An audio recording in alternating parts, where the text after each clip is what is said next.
The sound is calm, almost peaceful. A narrow dirt road cuts through the wilderness, stretching deeper and deeper until it vanishes entirely. There are no houses nearby, no streetlights, no passing cars, just endless forest, swallowing everything in its path. At the end of that road sits a small wooden cabin, weathered and quiet, as if it has always been there and always will be. Smoke once curled from its chimney. Music once echoed faintly from inside. People once arrived here willingly, believing they were safe. None of them ever left. Years later, investigators would step through that same door and discover restraints, weapons, buried containers, and recordings no one was prepared to witness. This was not a place meant for hiding. It was a place designed for something far darker, and for years the truth stayed buried beneath the trees. Northern California is vast, remote, and deceptively quiet. Miles of forest stretch uninterrupted, creating the illusion of freedom and escape. It is a place where people disappear easily and questions travel slowly. Leonard Lake understood this well. To his neighbors he appeared ordinary, even polite. He was a former Marine, soft-spoken, and deeply interested in survivalism. He talked about self-sufficiency, disaster preparation, and living off the grid. None of that seemed unusual. Many people in the region shared similar interests. But Lake was not preparing to survive. He was preparing to dominate, to isolate, to control. His ideas went far beyond independence, drifting into obsession. He believed society was broken, rules were meaningless, and certain people were entitled to power over others. And for a long time, no one noticed the difference. Everything escalated when Charles Ng entered his life. Where Lake was quiet and methodical, Ng was loud and energetic. He laughed easily, talked constantly, and craved approval. He drifted from place to place, stealing when necessary and surviving however he could. Ng admired Lake, seeing him as a leader with a vision. Together, they talked about creating a world apart from society, a place without laws, witnesses, or consequences. They believed they were smarter than everyone else, careful enough to avoid detection. Deep in the forest, they began building that vision piece by piece, turning isolation into a weapon. For years, nothing seemed wrong from the outside. Then, one ordinary afternoon, everything changed. Leonard Lake walked into a small hardware store and attempted to steal a simple tool. It was not expensive or dramatic, just careless. Employees noticed and confronted him. Police were called. Lake sat calmly in the patrol car, answering questions with practiced ease. But something felt wrong. His identification looked altered. His answers didn't align. As officers stepped away to verify his information, Lake made a decision. He swallowed a cyanide capsule he had been carrying for emergencies. Within moments, he collapsed. By the time paramedics arrived, Leonard Lake was dead. What appeared to be a routine shoplifting arrest instantly became something else. The man who had just died was not who he claimed to be, and the trail he left behind pointed directly into the forest. Deputies followed that trail down the same dirt road, deeper into the trees. The road narrowed as branches closed in, blocking out the sky. Then they saw it. The cabin stood quietly among the pines, locked and still, as if waiting. Inside, they discovered weapons, silencers, restraints, and handwritten notes. Beneath the floor, they found a hidden chamber reinforced with concrete and metal. Chains were bolted into the ceiling. This was not storage. It was a containment space built specifically to hold people. Outside, disturbed soil revealed buried containers. When investigators opened them, the reality became undeniable. Human remains. Multiple victims. Carefully concealed. The forest was no longer just quiet. It was a graveyard. As investigators continued searching, they uncovered something even more disturbing.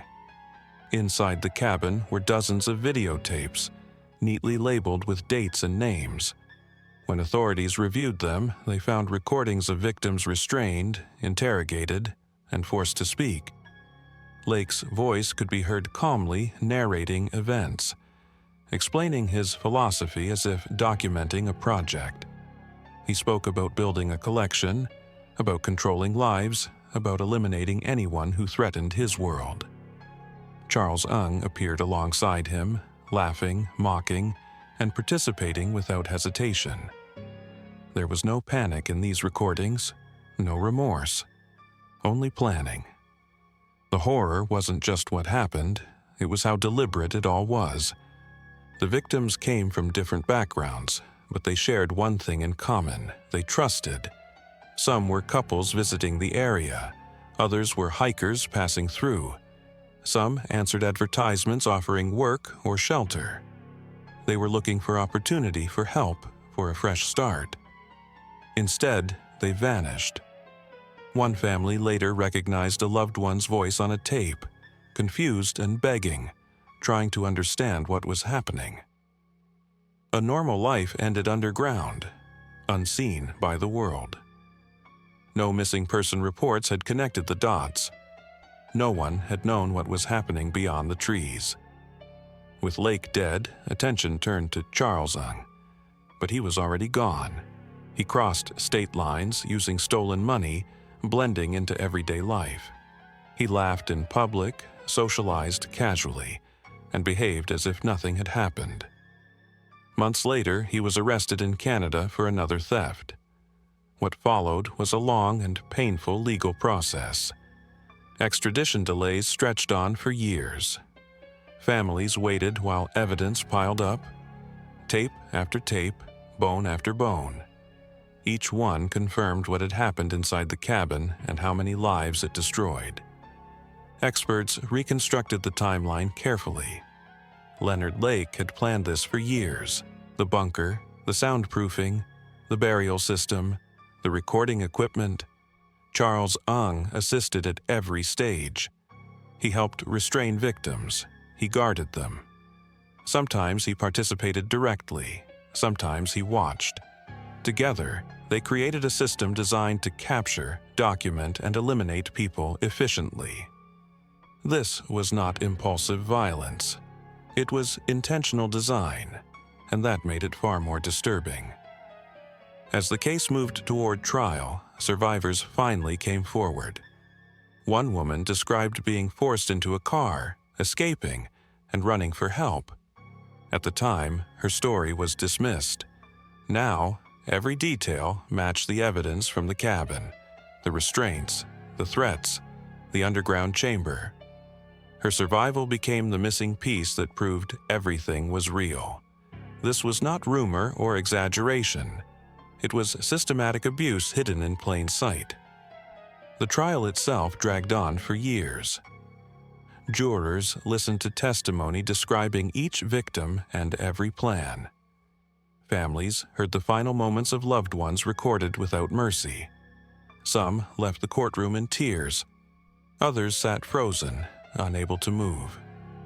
Ng showed little emotion throughout. Sometimes he smiled, sometimes he shrugged. When the verdict finally came, he was found guilty on multiple counts of murder and sentenced to death. But Leonard Lake would never face justice. His cyanide capsule ensured he never explained himself, never answered questions, and never gave families closure. Today, the cabin is gone, bulldozed, the land reclaimed by nature. Trees grow where horror once thrived, but memory remains. Families still mark birthdays that never arrive, phones that never ring, doors that never open again. One mother kept her son's watch, the last object connecting her to him. It was never recovered, only seen on tape moments before everything ended. Leonard Lake dreamed of building a secret world without rules or witnesses. Charles Ng helped make it real. They nearly succeeded, and it ended only because of a stolen tool, a moment of panic, and a single capsule. Which leaves one haunting question behind. If that cabin had never been found, how many more would have vanished quietly into the forest, waiting for someone to finally look beyond the trees?